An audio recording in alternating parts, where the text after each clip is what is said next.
I'm doing this presentation so that members of AFJM and other interested parties have a clear understanding of how government financing works so they can better visualize what monetary reform looks like. So what I'm going to show you today is not theoretical. It is how government financing works. Although some of the conclusions are reached using deductive reasoning, they're still backed up by official documentation and statements from the Department of Finance Canada.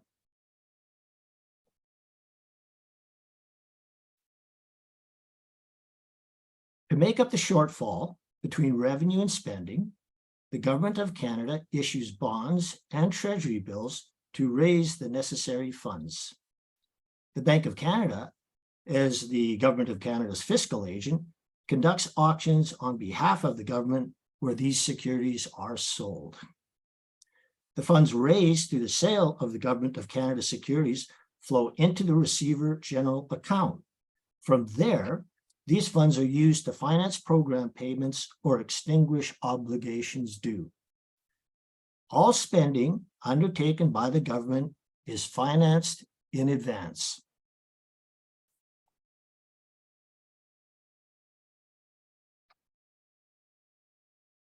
Let's start by looking at the government accounts in both Canada and the US. In Canada, it's called the Consolidated Revenue Fund, although it is also called the Receiver General's account. In the US, it is called the Treasury's General Account.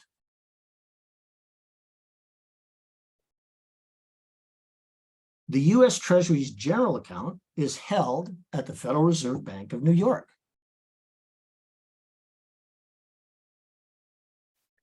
What you're now looking at is the Treasury's General Account daily cash flow statement. At the top, we have the operating cash balance, which is always positive from the beginning of the business day until the end.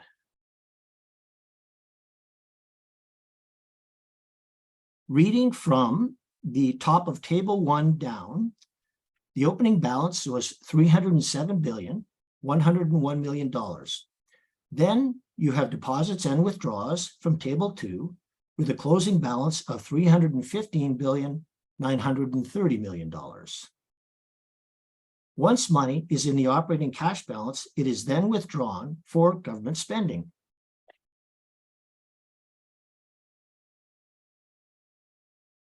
Let's focus on the left-hand side, or left-hand deposit side of Table 2. This constitutes all the revenue, taxes, and proceeds from government-issued securities.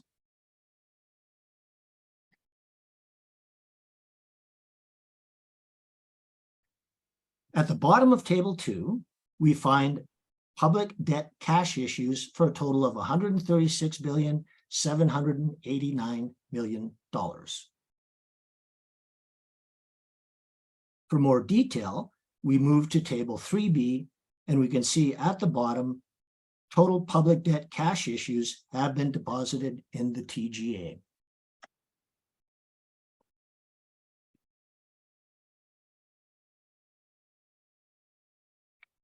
Whenever a government security, whether it is a bond or a treasury bill, is issued, new money is created. So who creates this new money? No surprise here, commercial banks do. Not only do they have this extraordinary privilege of creating money through the loan process in the private sector, but as a primary dealer, they also create money for the government when it issues securities. In Canada, we have a document from the Library of Parliament that clearly states the process.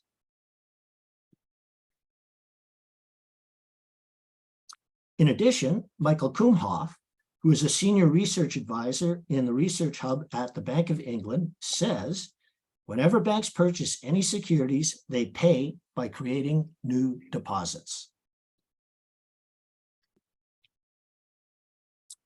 This assertion is also supported by other publications like Where Does Money Come From and Modernizing Money.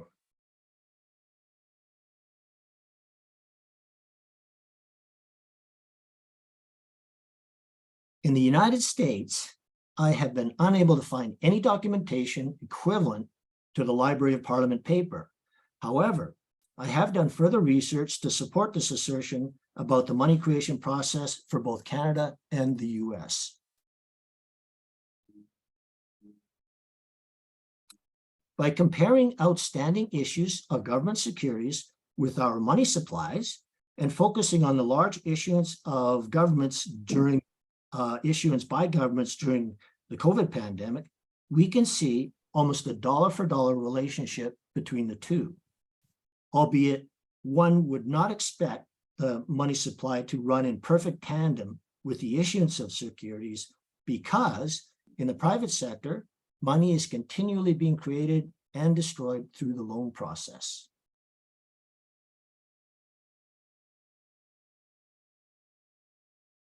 Money supply is measured through monetary aggregates. M3 gross is considered the total money supply and is basically all the money recorded in bank accounts plus currency, as you can see from the table.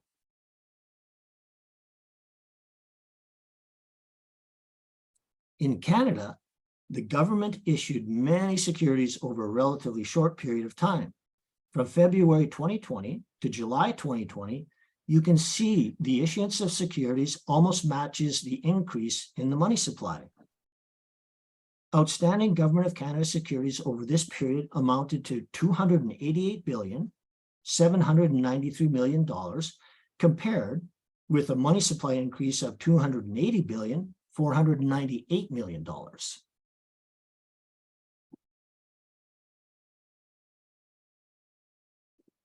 In the United States, from January 2020 to May 2020, the increase in the US outstanding debt was $2,522,447 million, compared with an increase in the M3 money supply of $2,670,600 million.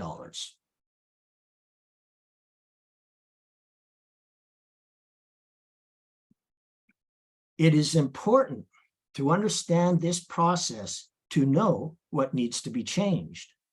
Currently, privately owned commercial banks with a profit motive that trumps all other considerations creates all our money.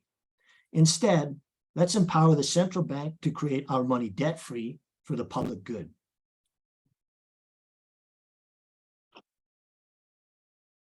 When banks create money in exchange for newly issued government securities, it is considered borrowing, because the government must pay back the principal plus interest when the securities mature.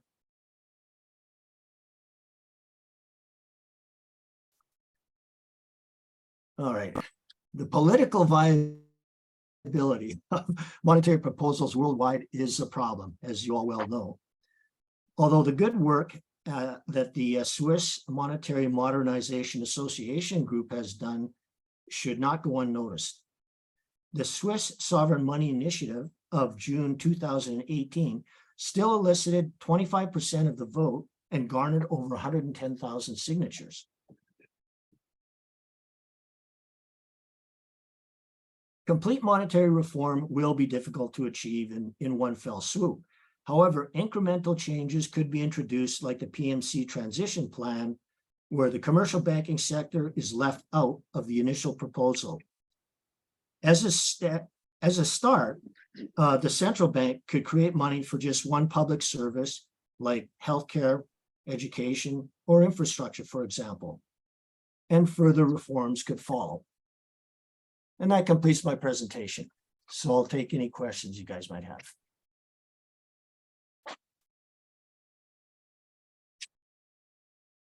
Hi, this is John. Can you hear me? Yeah. Great. So thanks very much for this presentation. If we could walk through it briefly. When government securities are sold at auction, the buyer settles in cash. And then what happens on the bank's balance sheet is they lose, let's say, $100 of cash, which goes to the governments or the entity selling the security. And on their balance sheet, they end up with $100 in assets, but it's a security. So it changes the liquidity in the bank. The bank loses $100 cash, but in return receives $100 in assets. Now, when you have quantitative easing and the Fed is buying those assets from the bank, they're also then deducting 100 when they send the Treasury or the instrument security over to the Fed, and the Fed is giving them $100. In both of those scenarios, the bank's balance sheet did not change, meaning it still had the same amount of assets at the end of the transaction, but the liquidity changed. In one scenario, they have more or less cash than when they started or finished. So even though I see this data, which is a great job, bringing how the monetary systems or the cash is going up in the system, I still think that if we follow exactly what happens, your banks are not creating money when they buy government securities. And they're also not buying, which Kumhoff says, they're also not buying it when they buy other securities. Otherwise, they'd be creating a loan, a liability for themselves. They'd be basically just creating money to buy instruments, which is free money, right? So they have broker dealers sell those instruments at auction so that the cash buyers can give the government the cash, and then the buyers end up with the asset, which is equal value, but it's illiquid.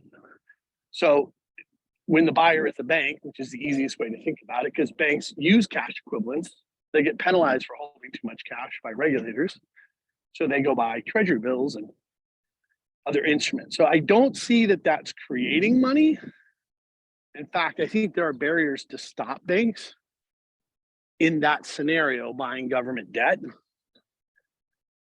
because the government has to scoop up the cash from the private sector. And that's where the crowding out idea sometimes comes into a discussion. So what you probably heard that before, or are you familiar with that whole? Yes, I've heard that before. Unfortunately, what's your John, response? Unfortunately, John, your view of how the financial system works does not explain the expansion of the money supply happening in coincidence with the issuance of securities. So there is an expansion on balance sheets. So if you look further into the monetary aggregates, for example, you can look at things like cash during that period. In Canada, it increased by about 9%. So it translated to money that people could spend. So this cannot be explained in the way that you just described it. Well, here's where I think it can be explained is when the Fed goes into quantitative easing, they put a lot of cash out. Hold on, John. Quantitative easing is not the same as the primary market. So Correct. this is aftermarket.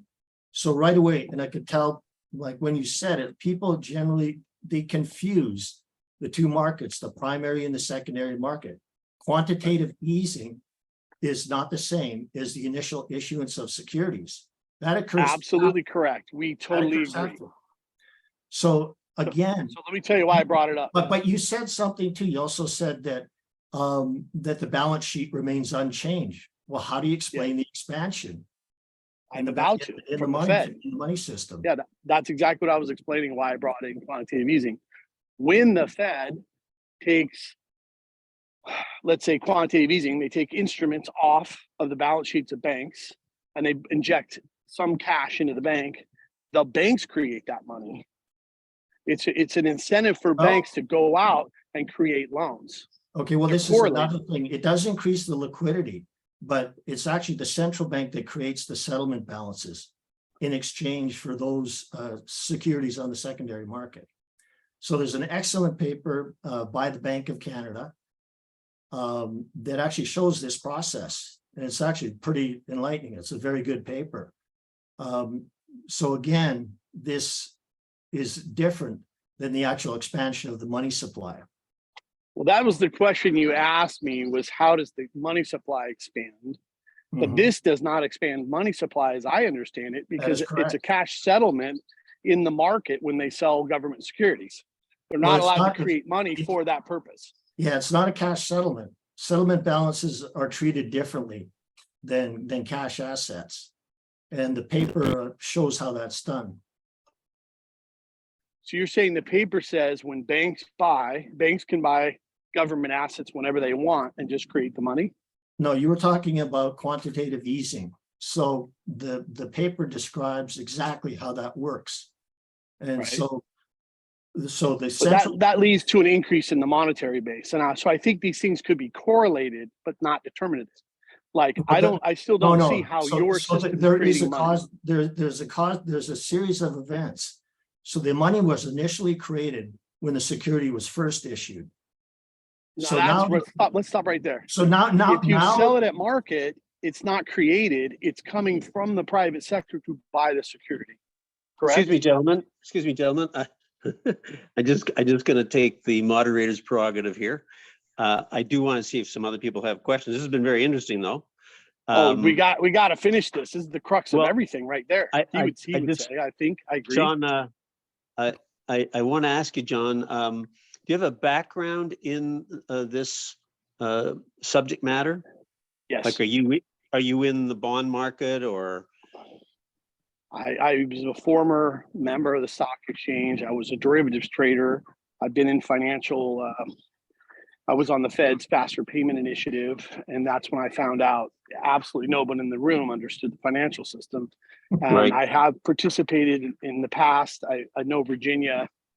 And so I do, I am sort of a subject matter expert, and I'm fascinated by this John, because this I will paper talk- is there. I want to read it because this is going to open up my eyes, and John, that's why I'm on the call.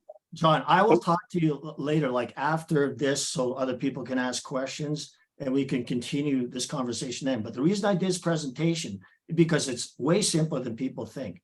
Now, all these transactions that happen, like at the instantaneous level, that is like a black box. It's very hard to get really solid information on the actual transposition of these funds. And I'm currently still attempting to do that. But the whole, using logic and reasoning, anybody can understand how this works with regard to the expansion of the money supply in relation to securities. There's no other way to explain it, but we can continue this conversation. Well, we know the balance sheet of the buying bank doesn't change. So we know the cash leaves the bank and goes to the government. So that's not creating money. No, that's an expansion of their balance sheet as described the Library of Parliament paper and as described by Michael Kumhoff and two other publications that I mentioned. And there's other people too that are in the know. Joseph Huber, he says the same thing too. When buying government issued securities, it's a different scenario than banks using collateral, using securities as collateral. Those are two different transactions. Well, I'm being very specific. It's in the primary market, but again, we can continue. I'm happy to continue this conversation after I've had to. John, that's the crux of your issue right there. When they sell at market, when Morgan Stanley sells, they're creating money. That's basically what you're saying. Well, no, the crux of it is how do you explain the expansion of securities with the money supply if no new money's been created? That's the crux. How do you you have to track Fed policy behind it because they're correlated. Well, but anyway, because they're affecting the industry. You have to look at I'll turn it over to other people. Yeah. But that doesn't seem like money creation in the United States. It's not money creation. But if there is a question, where's all this money coming from? I understand that. Thank you. All right. So John, I put in the chat the Bank of England paper that Jeff referred to, which definitely. What's the name of that one? There's a link in the chat to the Bank of England paper on money that creation. Modern money creation? Because I know that. No. This is a Bank of England. Wonderful. And it's on money creation. You'll see it in the link. And I'll also thank you for doing this tonight. I appreciate your contribution to this space. I don't mean to challenge you. I'm just really trying to drill down. Thanks. Oh, I'd be happy to talk to you. Like I said, once some other people have a chance, I'll go overtime. if it'll help. John, I'm also going to put in the deconstruction of settlement balances, or I think that's the title. I'll put that link in the chat as well. And both of those are really good evidence of what Jeff is saying. So do we have other questions here? I don't see any hands raised at the moment. So I can also continue that. Also, what you're bringing up, John, creates another fog for people that are just trying to and understand the basics of it. Like if you get into the actual transactional process, and this is something that I'm currently investigating and have been for years, and it's very frustrating to try to get exact and concrete answers from official sources when it comes to money creation. That includes the Bank of Canada, the Department of Finance, the Office of the Superintendent of Financial Institutions. And that's why a lot of people are actually intimidated by this topic because, you know, they feel they don't know enough, or they're going to look stupid, or those things. And then you've got other things that are complicating this whole process too, where they get the financial system totally backward, but because they get a following, people just tend to, okay, it sounds okay, it sort of makes sense to me, but it's not data driven or supported by anything solid. And that's why all my assertions are based on data and communications with the highest authorities. That's what I'm basing it on. Okay, thanks. I know auctions don't create money because they transfer the money at the auction. Right? Other transactions, they're different. You disagree with that? You're contradicting the documentation from the Parliamentary Library of Canada, and that was first issued in 2014, and it's been revamped since, like during the pandemic. And then I have all kinds of other supporting documentation. Then you also have on top of that the increase in the money supply in tandem with securities. So there's really no other way to explain it. Can you link that document? Because the one that came from Bank of England, I'm well familiar with it. And that's not government securities. Yeah, thank you. Appreciate it. Yeah.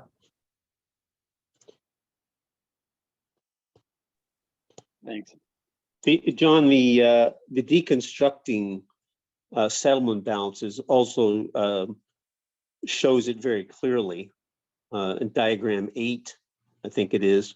It shows that once the banks buy the government bonds, the money supply increases.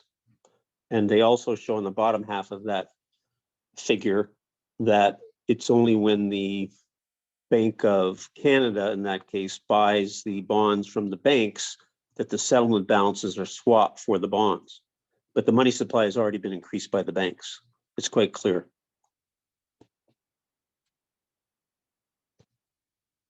So we have a few other questions. Bo Young.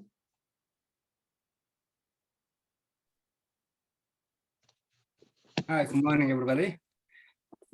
Thanks for your presentation, Jeff. My question is that let's say government needs $100 billion. In the auction, the buyers, the market has only 80% of that money. Yeah. And how is the difference is made up? Not quite sure what you're saying. You can find out the distribution of government securities on any official government website, in particular the Bank of Canada. So right now, I'm not sure, but I think the Bank of Canada holds about 30% of all the securities, but don't quote me on it, but it's somewhere around that. And the rest is held by the private sector, you know, banks, financial institutions, annuities, insurance companies, that type of thing. So maybe if you rephrase the question, if I didn't get it right. My question actually, in the market, who has the decision making power the market or the government about the total amount of issuing the bond and the interest rate. Okay, so you're talking about the primary market? Yeah, primary market. When the government needs some money to spend, Mhm. let's say 100 billion. Yeah. Government in the market only they can buy 80 billion. Who fills up how can the Well, shortage of Well, one of the 20 benefits, of course, is that the commercial banks get to create that money. So it's in their best interest. And I think at auctions, this is another hard thing to pin down, is that it seems like the lowest during auctions, like the banks will bid on, like, give the interest rate that they're willing to give or to take from the government. And it's usually the lowest interest rate gets that block. But again, primary dealers have a contract where they have to buy a certain amount of securities, otherwise they can't be a primary dealer anymore. So they're obligated to purchase securities when they come up at certain times. Does that You're answer your saying question? that there is no limit for the banks to buy because they can create money. Yeah, That's correct. The only thing that restricts a bank's ability to do this are capital adequacy requirement ratios. And that's an incredibly complex thing. And I actually posted a video that I could put in the chat too. my idea about that is that the banks can bid to buy the government bill, government bond, with the money they already funded, the fund they already raised, and also plus the new money they can create. The fund they already have has some cost, because they have deposit, they have to pay to the interest to the depositors or their creditors. Right. But when they create new money, newly created money, in money creation, is there any cost needed? It's free, yeah? No cost needed there because they can create them. It's just the key in. Well, it's exactly the same process. And again, in the Library of Parliament paper, it shows they use exactly the same process as a bank does when issuing a loan to you or me. So basically the loan is created, it's put on the asset side of the bank sheet, and the liabilities is where your account lies on the bank sheet. So that's what they call expanding the balance sheet, and that's creating money. My finding, when I look at the Korean the Treasury market, my finding is that there is some time differences because they are bidding and the settlement, the T+1. The auction is done today, the settlement is tomorrow. When they make doing the bid, they need some collateral. They need to have some enough collateral with the central bank account, or they have the government bond coming maturity. Yeah, that's all part of capital adequacy requirement ratios. So there are certain limits, but it really doesn't restrict them from creating all this money. It's just they can't create it all at the same time. If all transactions should be done at the real-time gross settlement, there should be no problem. But actually, in the security transactions, currently there is a T+1, the next day settlement. Yeah, well, there's always settlement. It doesn't matter what you do. If you make a transaction on your credit card, you may get the product right away, but the actual settlement between the financial institutions will happen sometime in the evening. This happens every single day when banks want to balance their books. Okay, thanks. And my finding also tells me that increase in the gross monetary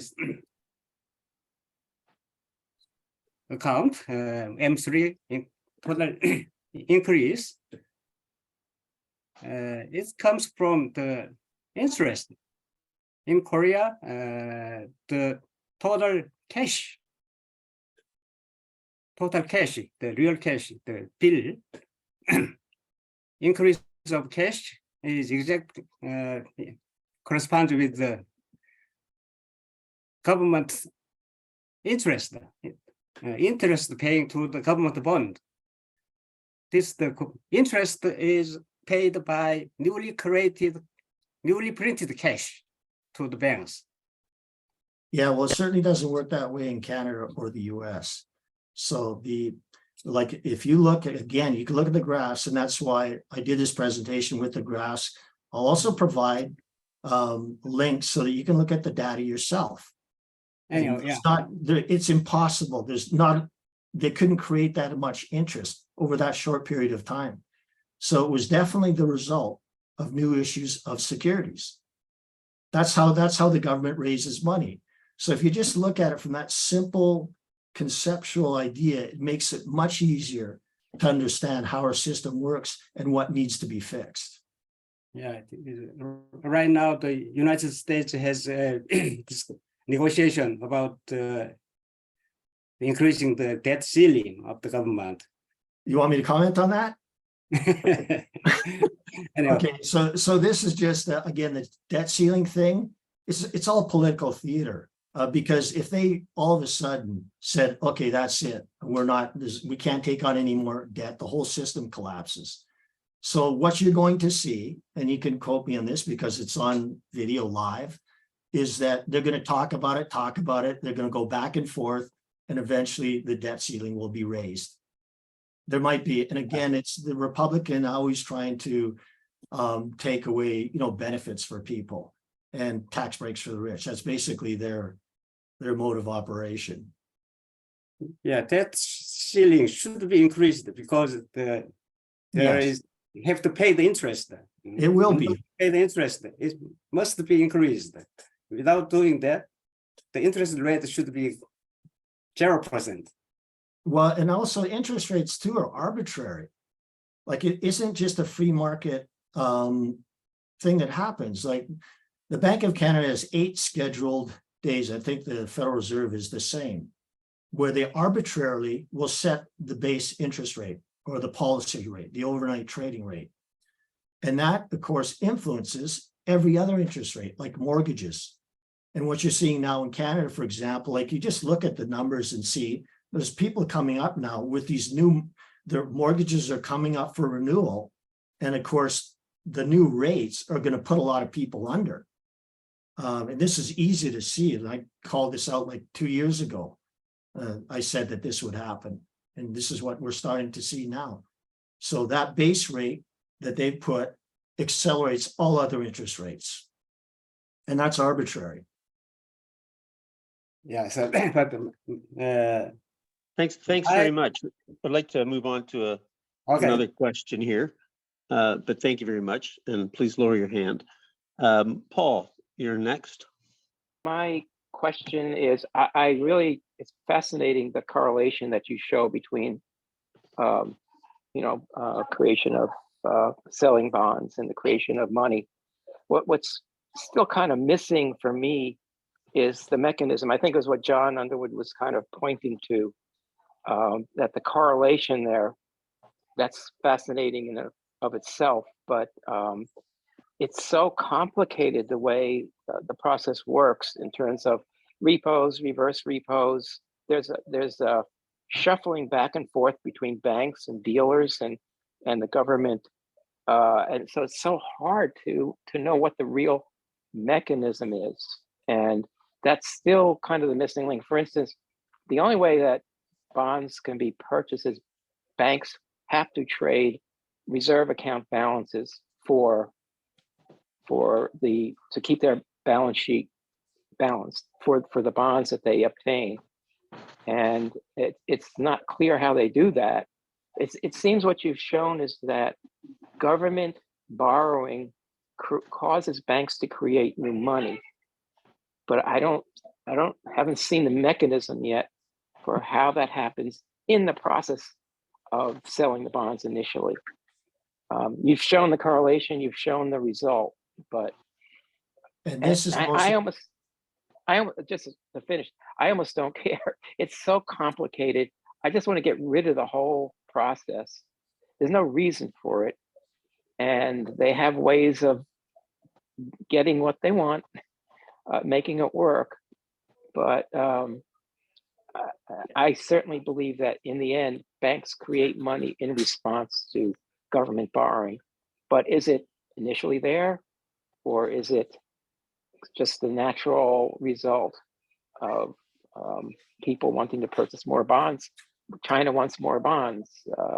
Korea wants more government bonds, and to store their money. And so I'm not sure what the mechanism is. And maybe you have some insights. That's a great question, Paul. And I don't pretend to know anything I don't know. So right now, there are some anomalies in the Government of Canada data. And we're trying to find out, well, what are these anomalies? And basically, I've been stonewalled by the Bank of Canada and the Department of Finance Canada. And some of the things that the Bank of Canada said are provably wrong. So I cannot tell you what that mechanism is exactly. And that's what confuses people. But people in monetary reform should look to statistics like I showed that unequivocally show new money is being created. But you raise the question, how? What is the mechanism? I don't know. And I can't get any kind of real verification. All I can rely on are existing publications or people that are supposed to be in the know. But even they, when I ask them questions, how does this process work? Like, when exactly does the money get created? And we have contacts at the Bank of Canada. We still can't get concrete answers on that from them. As the Department of Finance, the head, after 3 different attempts to try to communicate with them, they passed the buck and sent me off to procurements, which really wouldn't know any more than the Department of Finance.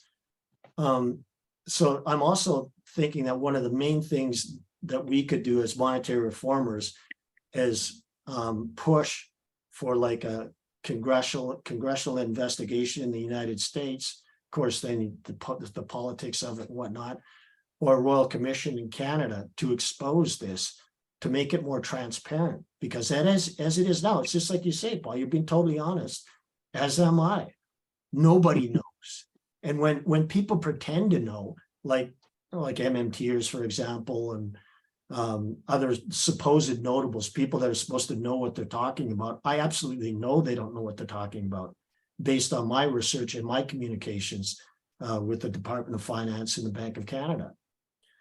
But for monetary reformers, you should feel safe in that, okay, they're absolutely, this is what happens. New money is created. How? Well, we don't know exactly, but we do know that it ends up in the commercial banking hands. So that's why I did this presentation, actually, to make it Thanks, easier Jeff. for the layman. Thanks, Jeff. And thanks, Paul. For both Paul and Jan, I just called up the Bank of England paper, and it says, and I quote, "Banks buying and selling government bonds is one particularly important way in which the purchase or sale of existing assets by banks creates and destroys money. Banks buying and selling government bonds is one particularly important way." So that's certainly the conclusion of the Bank of England. As Jeff has already quoted, the paper from Canadian Parliament said the same thing. I believe most fine economists who are progressive say the same thing. And I would add that if you look at the settlement balances paper that I put in the chat, and you look at the diagrams, you can see that the money is created by the banks. The central bank just swaps assets. The only money the central bank creates is banknotes, cash. Mike, you're next. Hey, Jeff, thanks for doing this. Appreciate it. I might. So we're we're on the same page mostly with this stuff, but I think that perhaps a short little discourse here could be helpful. So to echo what Paul was saying, as monetary reformers, we're saying that we don't want this process. We think that this is the thing we want to reform. We don't want the government funding itself through debt, through the issue of securities. We want the government to directly create the money, interest-free, in the public good, right? So make sure that we're all on the same page here. That is the objective of monetary reform, at least one of them. And again, going into the settlement balances discussion, I think this is an important discussion because it's a technical aspect that most people do not understand. But maybe if we think through this in a little bit of detail, it could be helpful. So a few questions then, Jeff. People on Main Street, you and me, what do we use for money? We use bank money, right? Bank Created by money? Yes. And so banks have special accounts at the Federal Reserve or the Bank of Canada, and those are called master accounts or reserve accounts, settlement balance accounts, and so those are only used by banks, right? Only banks are able to use settlement balances, and of course Fed or the central bank. Yeah, also addition, like another technical note to that is, that's right, that they only use them for banks. However, this is another thing that can't be explained in the process. So we know that every single night, all the balance sheets have to balance. So there's overnight trading. And what do they trade with? They trade with those accounts. And that means that if a bank is in a short position the night before, they trade that money, and the next day they were able to make good on their payments. So that means that there's a transition there between the money that the banks are just using for themselves to money that people can spend. Right. So when the government has to make payments or take payments, they only take bank money, right? Because they can only use bank money. Yeah. Then a means of settlement, if there's a means of settlement, then the settlement itself, the payment system, can be done through reserves. But ultimately, accepting taxes or paying taxes has no net effect on the composition of the Federal Reserve balance sheet or the Treasury balance sheet.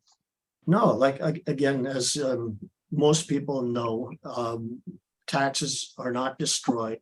They're just simply money that's recirculated. And it's easier to show actually in the Canadian system with the data from the government of Canada, which shows actually where the deposit goes, like from what bank and what reason. So they have like identifiers that actually explain this. And when money's withdrawn from the Consolidated Revenue Fund, which is the equivalent of the Treasury's general account in the United States, then it shows what bank it goes to. So, and of course, every time you add money, it goes up. So if you take money out, it goes down. So that part is actually pretty straightforward. And that's why I use the Treasury's general account statement, the daily one, because it's very evident in their cash flow statement how it works. All you have to do is look at it. Yeah. So if Main Street is required to use bank money, money created by banks, and Main Street cannot use central bank liabilities or settlement balances, then it stands to reason when money is created via the security purchase process, then that money would be used to go and make payments on Main Street. So therefore, an amount of money by logic would have had to have been created in the securities purchase process to make payments on Main Street. As you're saying, it's very opaque and it's difficult to understand because, as was referenced earlier, broker dealers make the purchase, but they're not banks, so they can't create money. But when the broker dealer then sells the security to a bank, then bank money could be created in that process.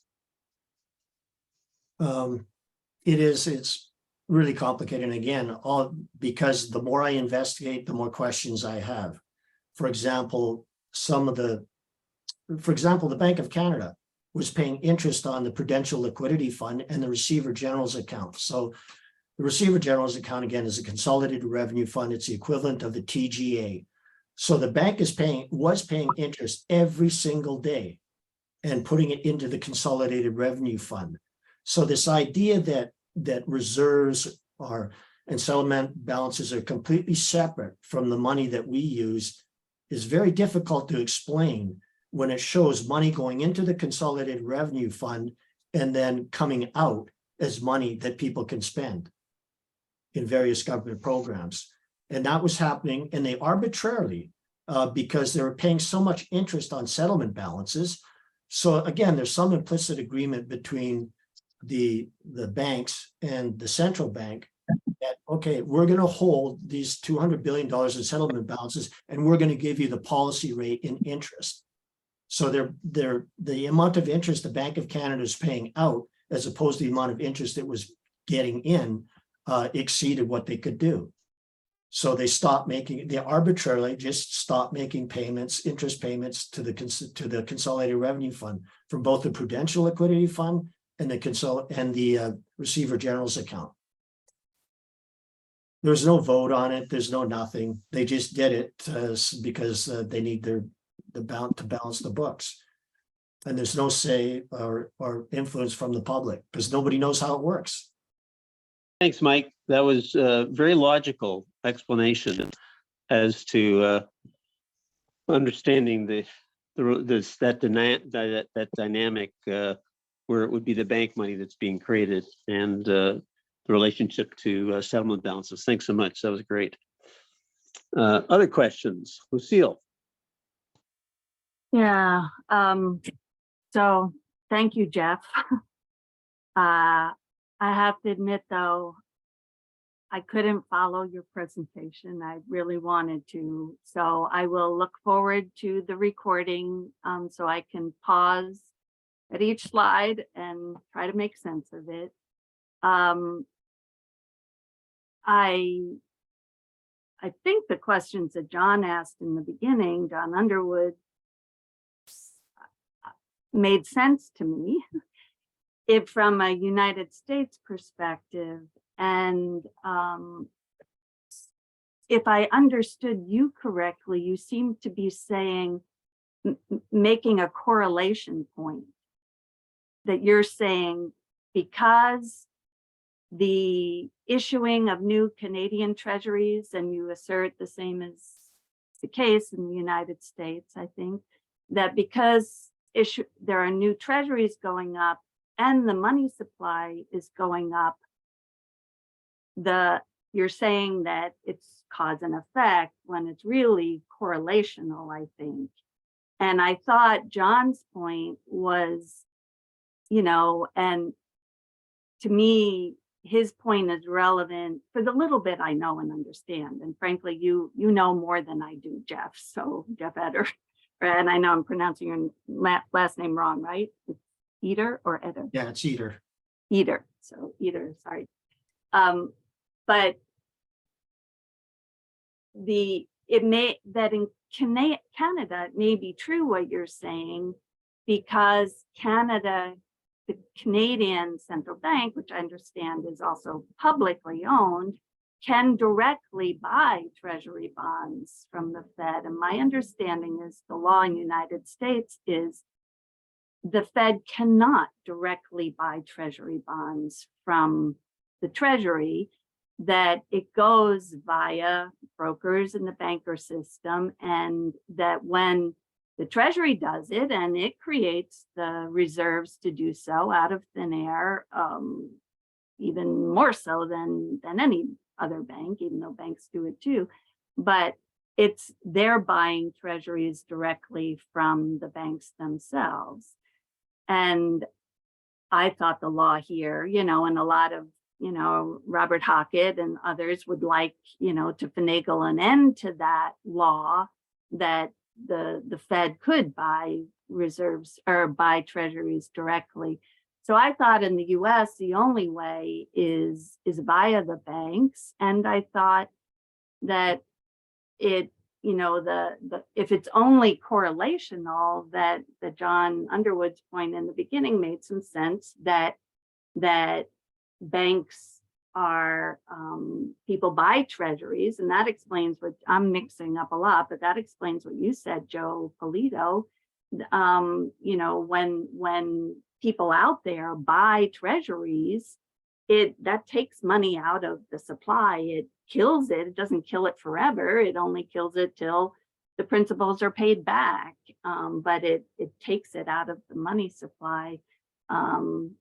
So I still don't understand exactly the point that was advertised for this coffee house to be on, of how, in particular in the United States, when the Fed or when the government issues treasuries, that is creating money by whom and immediately. And the whom matters, you said that it's private banks, but you seem to also say the Bank of Canada does it directly. I don't know. So I was confused when I first read the proposal for this coffee house, and I haven't learned what you came to teach us, I think. So Okay, I'm going to be quiet and just listen now. Thank you. I can clear up a couple things. And again, this is common for people to confuse the difference between the primary market and the secondary market. So you were talking about the secondary market, where the central bank buys securities from banks. But what we're talking about is actually changing Section 14B of the Federal Reserve Act, where the banks could buy it directly from the government, whereas in Canada they could, if they wish, without changing a lot. There would still have to be something for Parliament. But Section 14B of the Federal Reserve Act, which restricts the central bank from buying securities directly, that's been amended over 30 times. So it's not like it's something that, you know, could not be done. But that's what we would like to see, is we would like to see the central bank create all the money, not the commercial banking sector.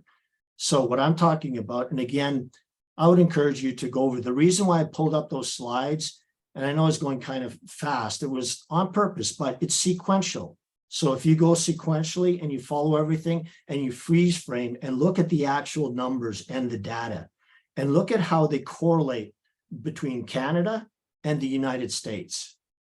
And it cannot be explained in any other way. As again, if John's still around at the end or whatever, we can continue that conversation. But there's this outstanding securities and compared to the money supply with nothing else happening. So you can look at other monetary aggregates to see, well, where else could this money come from? And you can sequentially eliminate every other possibility. And when you see a number that great over that short period of time, the only other thing affecting the money supply is what happens in the private market. And that's what I explained in the video. But it is, again, it's hard for people to grasp it, you know, quickly. But if you repeat, then you'll be able to understand it more, and just follow it slowly and freeze frame it. And that's why I wanted to do this presentation, so it's on the record, and I'll see, it's like a benchmark, and then we can, so people have like a starting point. But you don't have to get into like what John was talking about, the actual transactional aspects of it. That's what I'm looking at now, and I can't get anything solid. And again, it goes to Mike's point, is that, you know, we should be, there should be like a public investigation. This should be all made transparent. In fact, we had one contact at the Bank of Canada. I won't say his name, but one person knows what I'm talking about. But when asked to for certain data, he said, "Well, no, we wouldn't give out that kind of data because it's commercially sensitive." And of course, the question was related to money creation by the commercial banks. So, okay, it's commercially sensitive. Commercially sensitive to who? Commercial banks. Who else could it be commercially sensitive to? because that's what we're asking about is the verification for the money creation process. And I'm still looking for it. And, this is, all I can do is I can go from documentation, expert opinion, but it's got to be data supported. And it cannot be explained any other way, the expansion of the money supply over that short period of time. Now, if you look at like these other data sheets that I have that show actually a time when there was very little issuance of securities because we had a conservative government in that period of time. It showed it over 20 years. And you can actually see outstanding securities dropping while the money supply was increasing because it was all being created in the private market. But over that short period of time, it screams at you. Okay, this is new money being created. How's it being created? Oh, we don't know exactly. And as monetary reforms, go ahead. Just to give one follow-up that you're saying, we can't say how it's being created, but you're saying you've looked in the data for new expansion of loans, and they're not going on in that time period. Is that what you're saying? Exactly, because it's too short a time period. Like, as you know, in the private market, things are going to be running slower, but when the government needs extra money for funding, like during the pandemic, it's a perfect opportunity to actually observe what happens when the government issues securities. Whereas when it's slower, it's very difficult to identify that. And that's was just the beautiful thing about the pandemic, I guess. Silver lining. Yeah. Well, that was helpful. That makes some sense. So you can't exactly say it is, but you are a process of taking out that there wasn't private money. Right, but you can also, in conjunction with the documentation from the Library of Parliament paper and also other publications by monetary reformists, and somebody who's pretty well respected is Michael Kumhoff, who helped write the Chicago Plan, and with him with Yermer, I can't remember exactly his name. Yamaguchi. No.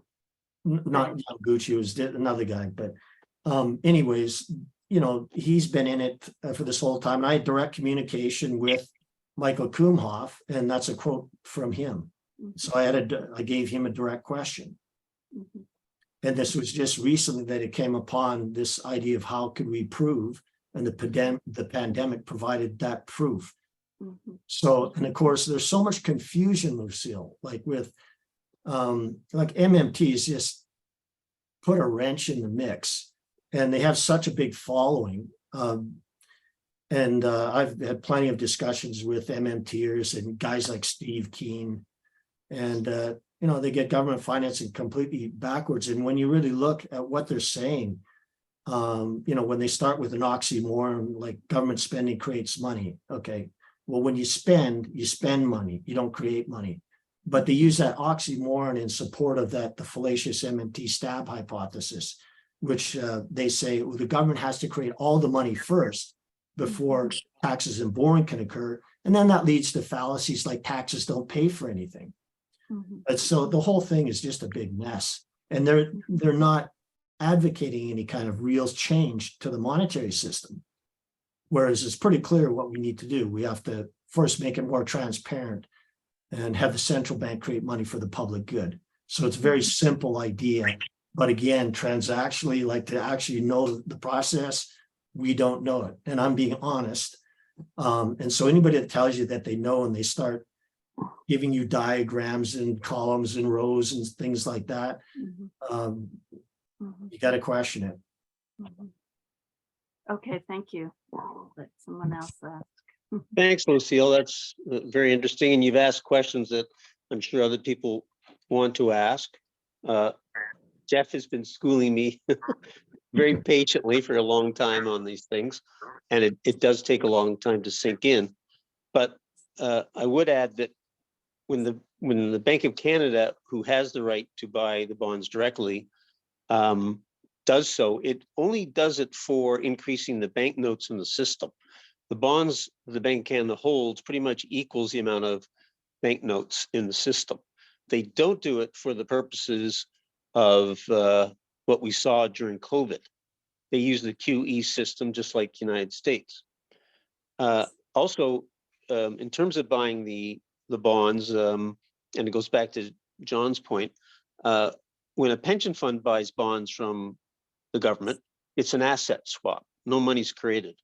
When the banks buy money from the government, it creates money. So that's the key difference. And even if if the the Bank of Canada or the Fed bought bonds directly, they'd be creating settlement balances. And what Joseph Huber explained to us was that money can't be used by the public. You would still have all these settlement balances on the system for which the central banks have determined they're going to pay interest, which totally baffles me. But the importance of all this, you asked about that, and I would say what Jeff has shown me is that this is just further proof that we need our legislation to replace bank money creation with government money creation. We have, as Patman said, we have franchised our money creation power to the banks, and then we borrow money from them. That's how the system is set up, and it's just crazy. Are there other questions here? Yes, John Howe, go ahead, please. Thanks so much for your explanations here. I got here late and missed the first part, but what I want to ask is it reasonable to think of government borrowing as increasing the demand for money? And that demand then is met in the United States primarily by the primary dealers, namely those financial institutions, those banks that can essentially buy treasury bonds, that is to say, lend directly to the government. And so what the government is doing is not creating money as it borrows, but what it's doing is creating the demand for money, which in the conditions of the pandemic has largely been met by the Federal Reserve, essentially agreeing to buy these bonds from the banks that purchased them. So they end up in the Federal Reserve by this two-step process. Does that make sense? Well, I would disagree that characterization is creating the demand for money. The demand was there before the money was created. So yeah, I agree with that. Yeah, so if you agree, then it doesn't create, like, I would disagree that it creates a demand for money. It's the first of all, the Treasury determines what the deficit is. Then they calculate how many treasuries or bonds need to be issued to raise the money. So it's actually quite simple. It's not difficult in that aspect. And the reason why this data is so striking is that there is no other way to explain the almost one-to-one correspondence with security issues with the increase in money supply. So that's the part. And again, I wish everybody just scroll through it again, like whenever the video is recorded. And I can also give you the complete data, so you can actually see where this bump occurs, and you can determine for yourself what that data means to you. But can you give us your deck? Could you make that available to the group? Yeah, absolutely. That's awesome. Thanks. Yeah. So, yeah, I wouldn't characterize it the way you did. I would just say that, okay, the government has a projected budget deficit.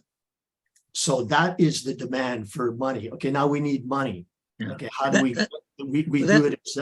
Oh, is that what you're saying? Yeah, but that's the point. The government decides it needs that money because it's got a deficit. That's the demand it creates, and it's met then in the auction. I'm sorry, I misunderstood you. Okay. Okay. Right. But it's important again that new money is created when they're initially issued. So that is critical to understanding what we need to do to change it. Thanks. Okay. That has been very enlivening. If that turns out,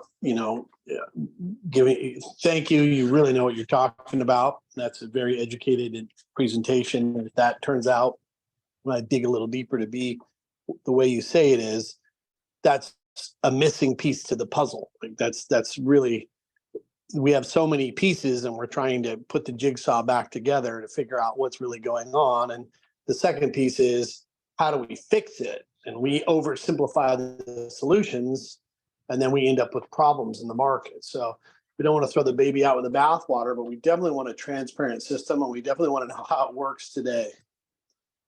Yeah, I couldn't agree with you more. And basically, that's one of the reasons I kind of joined the Research and Policy Committee, because I had all the same questions that everybody else here has. And until I started really looking at data, I was looking at a lot of data. And then all of a sudden, it just kind of popped for me. And hopefully, and I'll make the data available to anybody who wants to see it. Some of the members here I've already sent this, but of course, people, they see numbers and data and they just kind of give up right away. But in conjunction with this presentation, the data will make sense to you. And it's not difficult. It's, again, if you scroll back, like once this is being recorded, and I'll make it so that you can have access to all of my data and the graphs, and they're very easy to follow. And then you can try to determine for yourself, is what he's saying make sense or not? Like, could the money be created some other way? Well, I've deduced it cannot be created any other way. It must be created by the commercial banks, because it's not the central bank that's creating the money. The money's first created by, in the primary market, by commercial banks. Then they institute quantitative easing, and that increases liquidity in the market. And that's where it gets all confusing to people, because how do they increase liquidity? Okay, well, they increase their capital requirements, which allows them to extend more loans, create more money. Not only that, but they pay interest. And it's exactly the same in the United States as in Canada, like interest on reserves. I don't know what the particular interest rate is, but in Canada, it's the policy rate. It's the overnight lending rate. So they're giving like billions of dollars to the banks in interest for no good reason, except just to keep the banking sector full, because the central banks, they don't really work for the people, even though we own the central bank, officially, but it really is there, and they don't hide it either. They're there to support the financial system, because they think, you have a sound financial system, then you have a good economy. Thanks, Jeff and John. John, perhaps you could put your email address in the chat for Jeff, and he can follow up a little bit more with that.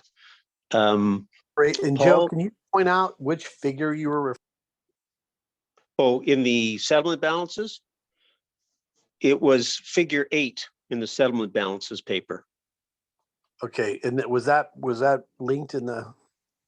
There's a link in the chat to that paper. Email, Yeah. if you could just send me the relevant documents in the deck, that would be awesome. Yeah. Well, again, if you can, just give us your email address, we can do that. And I should add, just to support what Jeff just said, the Bank of Canada says in several papers, we don't create money. We are simply buying the bonds from the original buyers, pension funds, the banks, other non-financial institutions, insurance companies, and so forth. Paul, you have your hand up.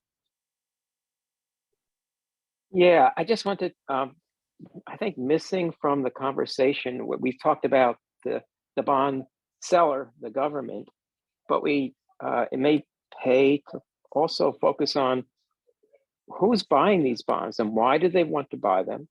I know countries buy them, retirement funds buy them, and all government bonds that are sold on the primary market go through primary dealers. And it's always kind of sounds a little mysterious, but all these guys are brokers. They have customers already lined up to buy these bonds from them. And they all are associated with banks. Some are actual banks themselves. But the question is, where does the demand for government bonds come from? Could it be that the money that banks create is only temporary to lend to the brokers to purchase the bonds, to then quickly resell in the private market?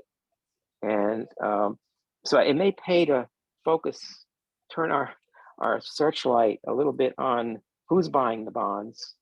To answer the question, I think, John was kind of getting close to something, is that there is a demand out there for bank money to purchase these bonds. And so it's a chicken and egg kind of thing, and which comes first, to actually get at what's driving this thing. So, Well, this is, in my research, what I found is that, well, the prime motivation is that banks get to create more money. So in the primary market, they get to create the money. And again, they get it at when they at auction, it's usually the lowest interest that the buyer bids gets the lot. But there's also language in the contracts in the securities dealers that they have to buy a certain percentage. oh, sure. When they're offered. So that's the prime driver. And then because it's a guaranteed return, even though it's way lower than, say, any other like financial instrument, it's absolutely guaranteed. So everybody that's responsible financially wants some of those securities in their portfolio. Where past that, I'm almost unconcerned about, like, there is a market for it because they're guaranteed. So especially for like a long-term investment, that's kind of what to somebody like you and I, that would be good. But how they take risks and stuff after that, and what motivates them, I really don't. Well, but the thing is, I can see that, banks get a cut, that's without a doubt. They wouldn't be in the business if they weren't able to skim money off the process. But foreign countries, the only way that they can store money, US money, is through bonds. That's safe. That's there, as liquid as they can get. And so, bonds perform a real function out there, especially, in foreign exchange. And I think that part of the answer might lie, again, in looking at who's buying these bonds, why do they buy them, why is it such a given? And it's actually, from what I've been reading, it's not such a given that the government can actually sell all the bonds it wants to sell. There's some concern that the bond market, the market for government bonds, can dry up. And the only way they could sell it is to increase interest rates, obviously, to make them attractive. Well, actually, part of the reason why quantitative easing is introduced is for exact same reasons you just said.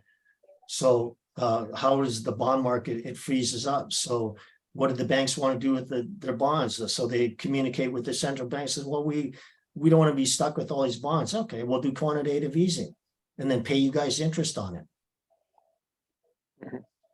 Yeah. Anyway, I just thought Good focus deal. on Pretty good deal. on the other stuff. Focus on the other half. Hey, Paul, let Maybe me add one point that really helped me. If you have money more than $250,000, Right. where are you going to store it? This is what they Exactly. do. They buy the bonds, the T-bills, bonds, and notes. That's their bank account. Yeah, That's why there's that's this driving demand. So we have these surpluses in China and other countries. They can put it in a too big to fail bank, but they also can just buy the instruments in the open market. And that's Exactly. basically, we're getting the cash back into the US, Right. and we're giving them the asset which pays interest. Right, which they can cash in whenever they want. Yeah, and it's liquid. trade And it right in. now there's a shortage of instruments. We don't have any trouble with demand right now. There's more Right. cash chasing instruments than there are instruments. But Sure, that's enough for me. me too. Yeah, if nobody else has a question, Jeff, I'll just ask, can you say specifically what, if anything, is different about the Canadian monetary system and the United States monetary system? Yeah, I'll say they're amazing. They're very similar. The differences lie in that the Federal Reserve is comprised of 12 regional banks, whereas the Bank of Canada, there's one bank in one location. So it's much simpler to explain to people how this process works. That's why I emphasize, like at the beginning, just to show a picture of the Federal Reserve Bank of New York, because that is the bank that holds the Treasury's general account. Other Federal Reserve banks have different responsibilities. Like the Bank of St. Louis, it provides like all the data, like the Fred stuff. So it's much more complicated in the United States. And again, that's why this data is so striking, is that it absolutely shows new money is created. Doesn't show process, but it cannot be explained any other way by process of elimination. That's what makes it so striking. Thanks, Jeff. If I could just add, not only do I agree with Jeff, but I find it really bothersome that the Bank of Canada has, like the Fed, is controlled by legislation, but and we have better legislation, the ideal legislation, really, according to some progressive economists. But we conduct ourselves, just like so many central banks all around the world, with this great goal of not wanting to appear to monetize the debt. This is the great sin. And Joseph Kuber has talked about this, that all the central banks, this is a taboo for central banks to appear to create money. And what Jeff has described to us is the fact that the central banks are enabling all this monetization. As Paul pointed out, if the bond market would not buy all these bonds, but the central bank through QE keeps buying the bonds off them. And so the banks in particular keep getting a slice every time. And they have this great, it's almost like flipping a house. Like they buy the bonds, they create the money, they make money on the commissions. Then the central bank demands or offers to purchase them at a slightly higher price. So now they make a capital gain as well.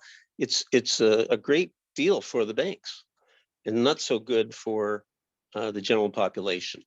It's really an unsustainable system. And what we've seen with the Silicon Valley Bank and several other failures in the United States is that no matter what they do to try to make the privatization of money viable, they have to keep making further fixes.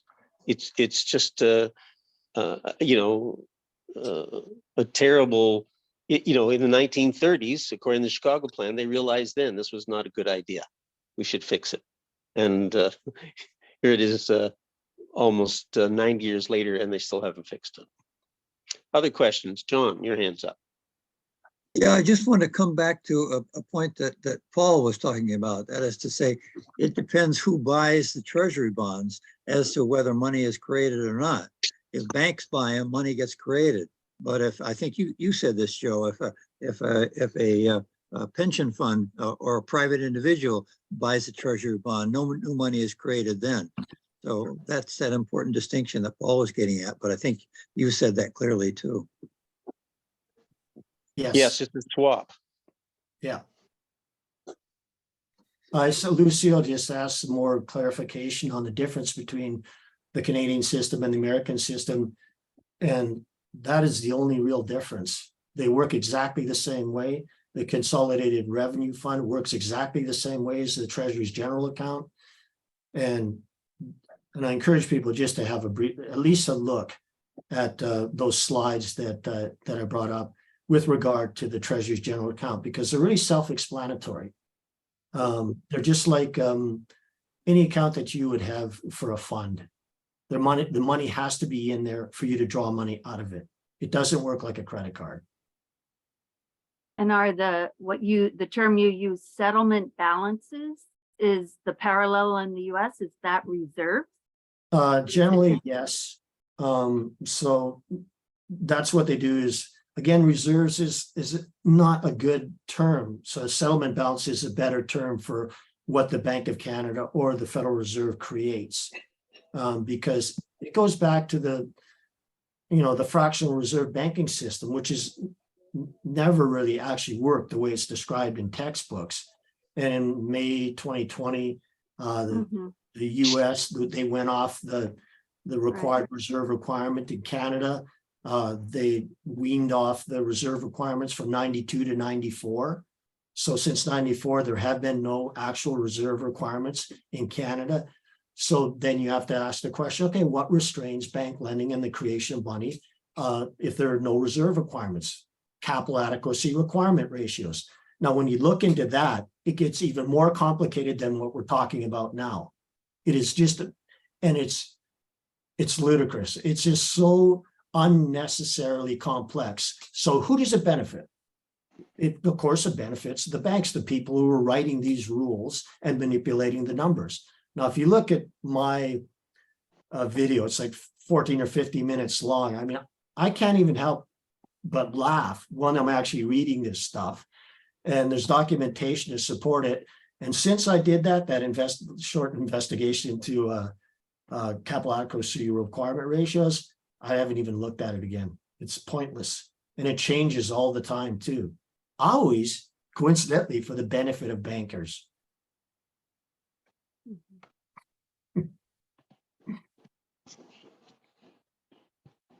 Thanks, Lucille and Jeff. I couldn't agree more with what Jeff just said. And that's another example. They keep tweaking the capital adequacy rules, right? Because they kept getting into hot water.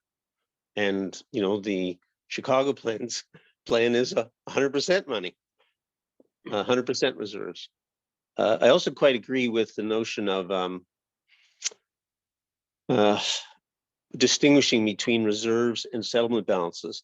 A long time ago, when, as Joseph Huber would say, the dominant form of money was cash, we talked about a cash reserve in the vaults. Banks had to have enough cash to distribute to people, and you could have a run on the bank just if people got worried about the bank, and the bank was obligated to, this was after the gold standard, the bank was obligated to give people their money in cash. And of course, they would run out. So there's that kind of reserve. Whereas the kind of reserve Jeff is talking about, I think is better described as settlement balances. Are there other questions?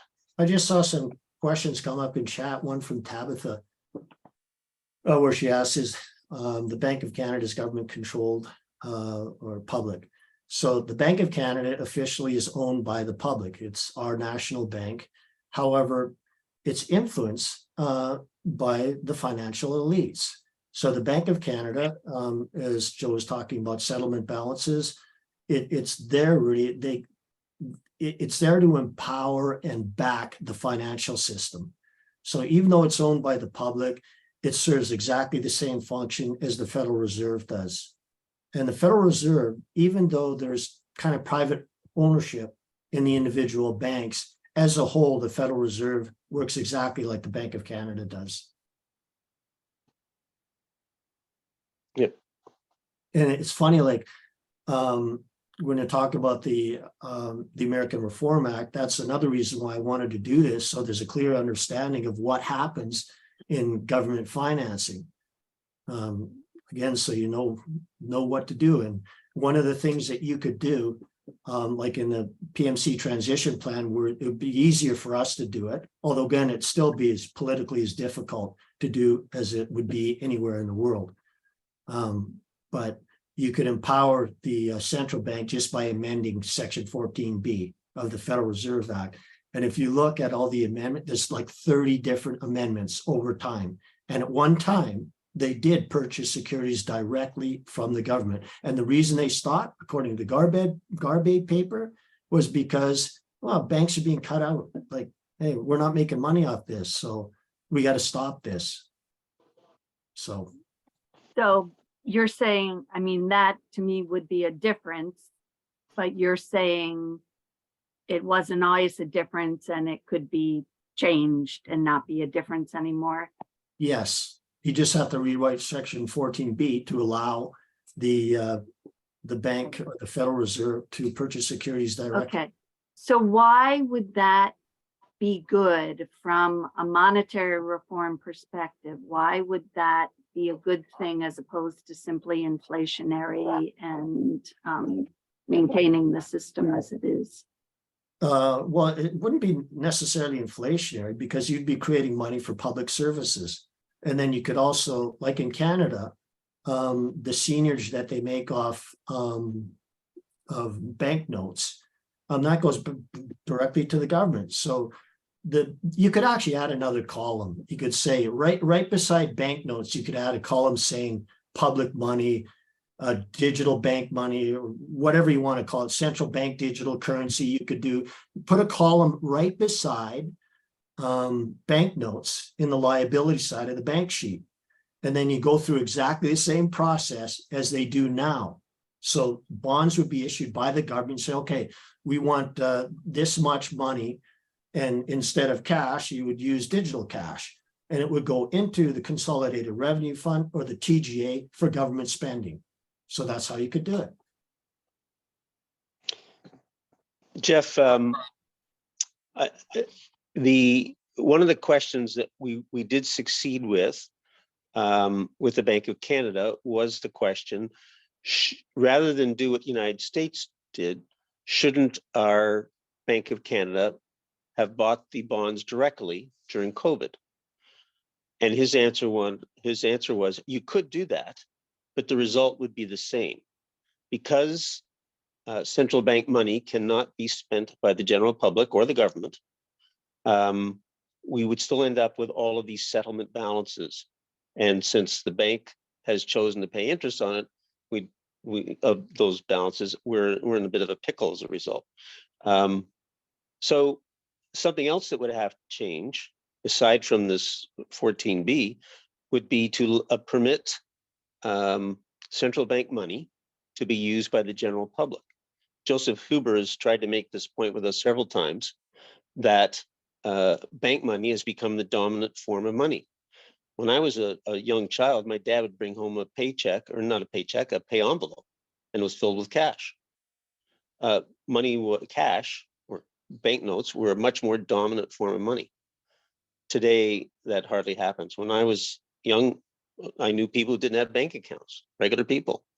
Today, only a very small percentage of people don't have bank accounts. Bank money has become the dominant form of money. Central bank digital currency, in the sense of, just like any bank creates digital currency, would restore the power, become a more dominant form of money if the general public could use it. And when they talk about CBDCs in different variety of ways, that's really what they're trying to do: restore government money, assuming that the central bank is part of the government ultimately, restore government money, take away some of the power of banks to create so much money. That's the first step. And in the Kumhof presentation that Lucille has informed us of, May 31st, in this paper that was tagged to that article, or to that announcement, he says a good target would be 30% of the GDP for central bank digital currency. That's the amount of central bank digital currency he thinks we should have, at least initially. 30% of GDP is a lot of digital currency. Yeah. Central bank digital currency. But we've had this. That would end banking as we know it.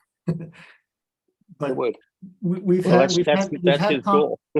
But Right. we've had this conversation before, Joe, about this explanation, and it's not clear what he's talking about, why it would just end up the same. Bank of Canada. And I think he's a misconception of what we're proposing, because how can you explain, as I've said before, the interest that the Bank of Canada pays into the Receiver General's account can be used for public spending? Well, what do you call that? Is that central bank money, or is that bank money?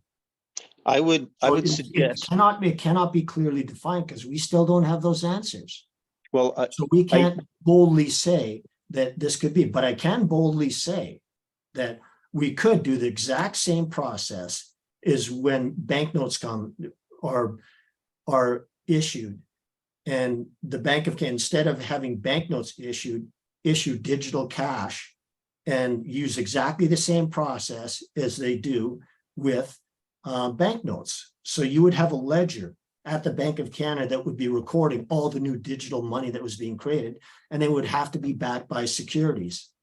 And then, of course, you know that those securities, any interest that the Bank of Canada makes on them is returned to the government. So that's Right. what we would like to see. But again, the political viability of these things is so difficult. Even with the fellow that you're talking with in the Bank of Canada, he's not even seeing that as far as I can tell. But Well, I agree with your last point, but I think the way it could work, and probably does work, is that the bank holds all of these bonds that the purchasers, the sellers of the bonds or the issuers of the bonds are paying interest on. That interest is bank money interest. It goes to the Bank of Canada. They put it into an account, and they use that money to pay interest on the settlement balances.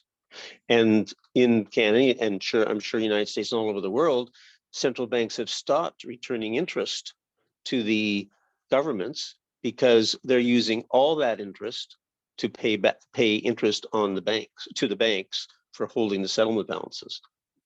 So I think the money is bank money, and it's coming from the issuers of the bonds. well, that's the critical point. So how do you separate the difference between like central bank? I had this conversation with Joseph Hubert too. And so I think he's rethinking it, that you cannot completely separate the, central bank money from bank money, because how do you explain that? I mean, there's only one financial institution number. So every transaction that the Bank of Canada does is 0177. And you can see it in the Government of Canada data, where it shows the Bank of Canada, and it's not just interest, it's other funds that the Bank of Canada will put into the Consolidated Revenue Fund for government spending. So is there some other separate account somewhere that we don't see? We can ask that question if we had access to this. And again, is how opaque the system is. So, I mean, me being studied this for so long and still not having these answers, it's just unbelievable. It almost is conspiratorial. And I'm not a conspiracy guy, but you know yourself, Joe, we're roadblocked all the time. Every time we ask a direct question, anytime money creation is introduced into a conversation, they run for the hills. The Bank of Canada had documentation that actually said, yeah, the majority of money is created by the private banking system. It had it on a document about the money supply. And then, I don't know if it was me asking the question, but I wanted some more direct answers on it. Soon after I asked those questions, the document disappeared. But I do have a hard copy of it. And, I can show it to people that are interested. But this keeps happening over and over again. Every time I talk to the Bank of Canada, I get these, like that time, 10 years ago, I asked a similar question that I did just recently. And as I told you, it was a canned response. Verbatim, it was exactly the same response, and it contradicted itself within one paragraph that contradicted itself, and it was verbatim the same as the message I got 9 years ago. So we should be honest about what we know and what we don't know. But you don't have to know all this stuff. That's why I did the presentation. All you have to know is that new money is being created. And by, elimination, it can only be by the private commercial banks. So that's the most important thing to get out of this conversation. And things like all the other good work, like people are doing it, John Howell and everybody else, like that women's group or whatever. I don't follow it, so I don't know how well that's doing. But to me, that's the only way we can make any headway, is to work with an organization that does good things, whether it's climate change, anything like that, that somehow get and say, listen, the central bank could create this money for us if we could change the system. But we should be honest about what we know and what we don't know. Thanks, Jeff. Other questions? I'll just throw in an anecdote while we're waiting for someone else. Lucille and Mary Anderson have been doing a very good introductory series with a number of newbies. And one of the things that somebody mentioned, and I can't remember whether it was Fernanda, I think it was Fernanda, raised the point, you know, she works hard to convince her family about monetary issues, and she has a really tough time. She gets pushback, and then someone else said the same thing, and a third person says the same thing. So this is difficult material, right? It's a whole different paradigm, and it's challenging, and we have to be patient. And I think we need to find the simplest narratives, simplest stories to convey what we want to convey. And I think John Howell is particularly good at that.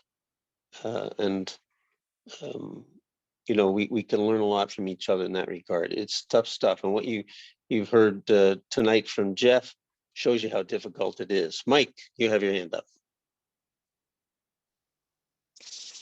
Yeah, so finally here, I was wondering about the ownership of the securities after sale. So who owns the security? And where do they reside at? Like, what accounting structure contains the securities in Canada? Well, a lot of the securities are held in pensions and insurance funds like annuities. So that's where a big bulk of them, but the banks also hold them, and they're pretty easy to find who holds them. Well, I guess my question is, does a person or a pension fund ever really own the security per se? Yeah. Like, where does it, what accounting structure? I have a point where I'm going with this. Maybe I'll just get to the point then. So the securities are contained within, at least in the US, the Federal Reserve Master Account has a securities sub-account, and that's where all the securities are accounted for. Now, the banks hold those securities for customers. So there is an underlying customer, but the reality is it's just like money in a bank account. The bank always maintains ownership over the actual security. And really, it's just a bookkeeping entry, right? It's all that it really is a number that's associated with an account that receives a certain percentage interest over time. Anyways, I was wondering if the Bank of Canada has a similar accounting structure. I'm not exactly sure what you're being about, even though, like, let's just say you personally own a security, Mike, and you can buy them directly in the United States. And you would get some kind of document saying that you're the holder of this security. So in the meantime, you would just be waiting for it to mature. So it would be kind of like money in the bank, but that wouldn't be in any account anywhere.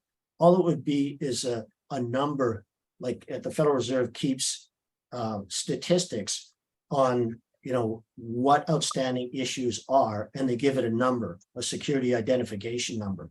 So it doesn't show who's holding it. It just, in that particular instance, it just shows there's one out there that's outstanding. But they don't say Mike Holden is holding that account. That account can be transferred. It can be sold, which makes it kind of interesting. You don't have to wait for maturity. Yeah, well, that's what bond trading is, right? They speculate on, you know, how the bond market's going to do compared to other interest rates, and they sell the bonds all the time, like in bond trading. Yep.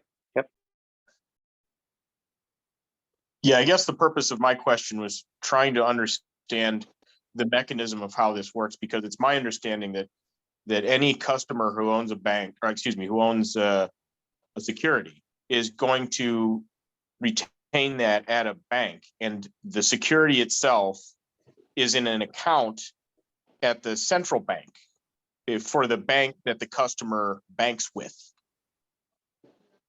Yeah, It never meets the central bank's accounting structure. It's always within the confines of the central bank. Yeah, I'm not sure. I don't think it works like that way in Canada, but I can't say conclusively. To me, it's just like buying a security. You hold a document, and when it matures, you cash it in, and the document is dispensed with, and you get the cash. So that's my understanding of, to me, it's not that, doesn't seem that complicated to me. For example, if a company issues a bond, it does it to raise money, just like the government issues bonds to raise money. And if you get a bond from, say, a private company, of course, they're going to offer a higher interest rate because you're taking some risk. It's not a guaranteed bond. So you might, they might offer a 20% interest over the year, but you have risk of actually losing, your principal. So it's different than obtaining Government of Canada securities. Okay, maybe we discuss that later on. Thanks, Jeff. Yeah, sure. Thanks very much, Mike. Before we move on to the next question, I just want to expand on the notion of a story. I think we need stories. There's a reason the good book uses parables.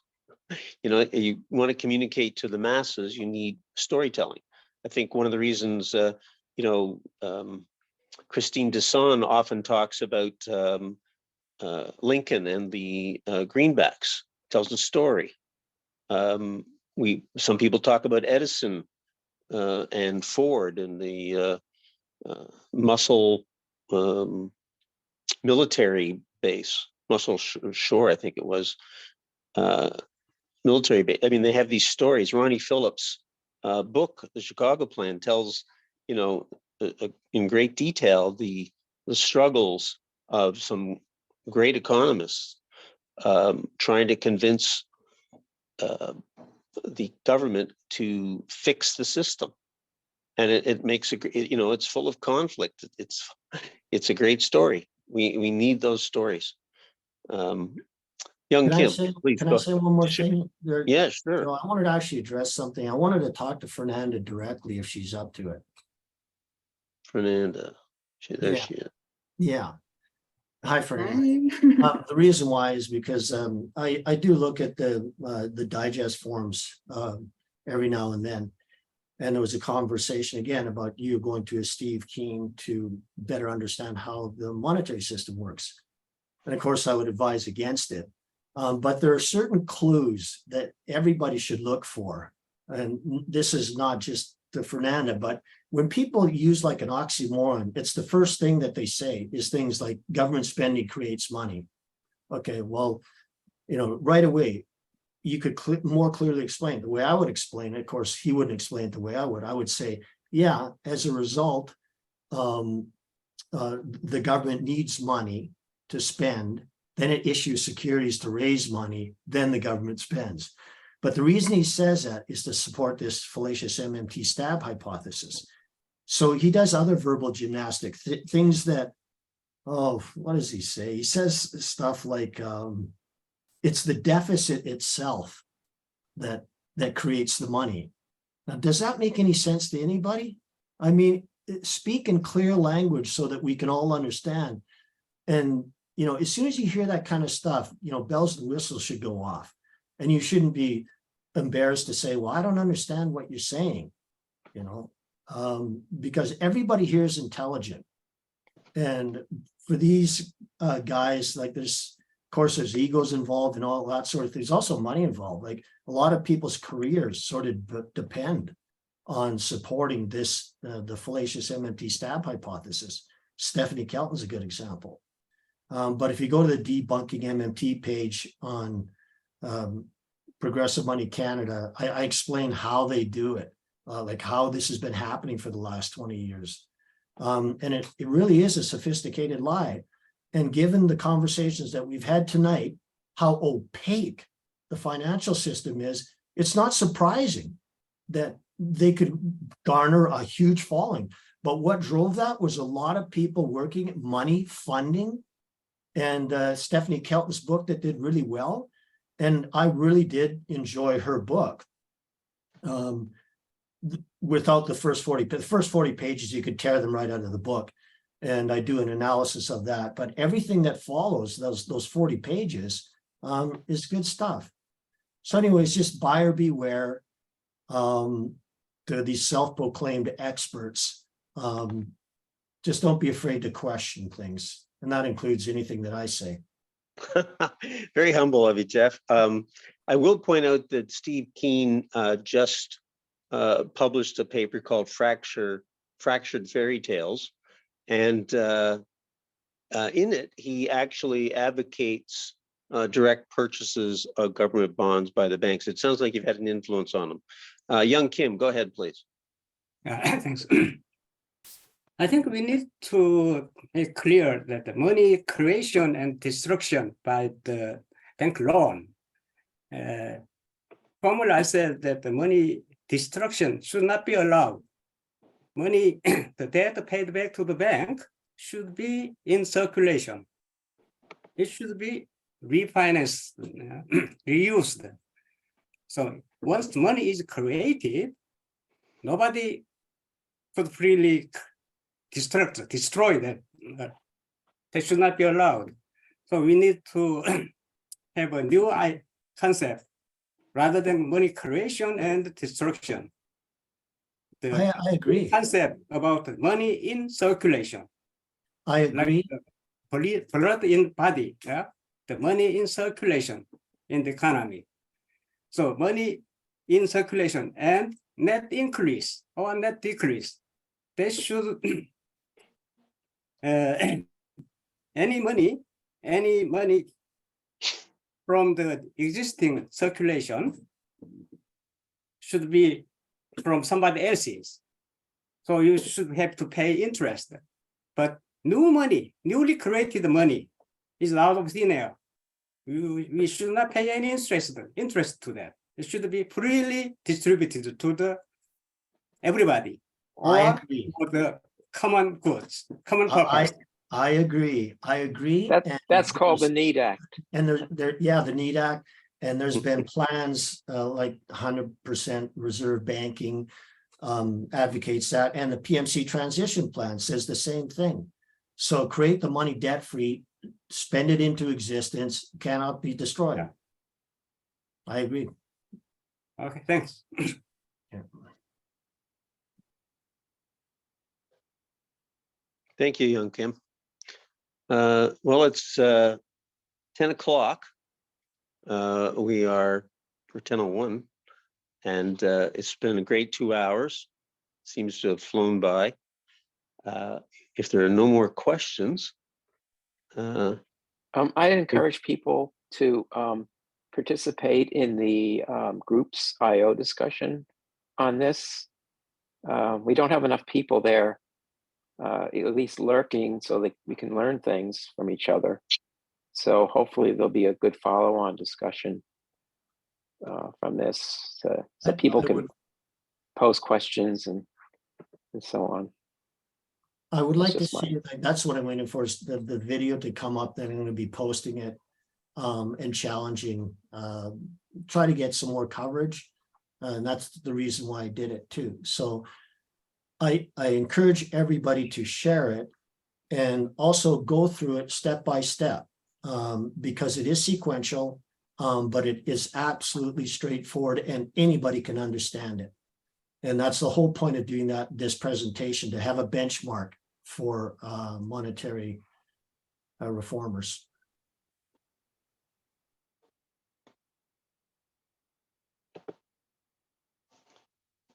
that's a good note to end the night. I hope everyone follows Jeff's advice. We'll have a study stack based on his presentation. Once we get a hold of all his materials, pass them on to us, and we'll publish that as well in the next newsletter.